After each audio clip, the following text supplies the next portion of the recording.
war would affect Earth. By David Bresson. Russia's invasion of Ukraine has brought the threat of nuclear warfare to the forefront again. A new study published today in AGU Advances shows how a full-scale nuclear war would cool the planet and disrupt the planet's oceans, with dire consequences for humanity. The study's lead author, LSU Department of Oceanography and Coastal Sciences Assistant Professor Cheryl Harrison, and co-authors ran multiple computer simulations to study the impacts of regional and larger-scale nuclear warfare on the Earth's systems given today's nuclear warfare capabilities. The researchers simulated what would happen to the Earth's systems in a full-scale global war, with the US and Russia using 4,400 Hiroshima-sized 100-kiloton nuclear weapons to bomb cities and industrial areas. They also simulated what would happen in a regional nuclear conflict, like India and Pakistan detonating about 500 100-kiloton nuclear weapons on the Asian continent. In all of the researchers' simulated scenarios, nuclear firestorms would release soot and smoke into the upper atmosphere that would block out the sun, resulting in crop failure around the world. In the first month following nuclear war, average global temperatures would plunge by about 13 degrees, a larger temperature change than in the last ice age. It doesn't matter who is bombing whom. It can be India and Pakistan or NATO and Russia. Once the smoke is released into the upper atmosphere, it spreads globally and affects everyone, explains Harrison.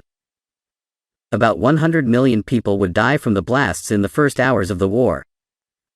Weeks later, lower temperatures would reduce the growing season of plants and shift weather patterns, with disastrous effects on global crop production. An estimated 1 to 2 billion people could face starvation. Ocean temperatures would drop quickly and would not return to their pre-war state even after the smoke clears.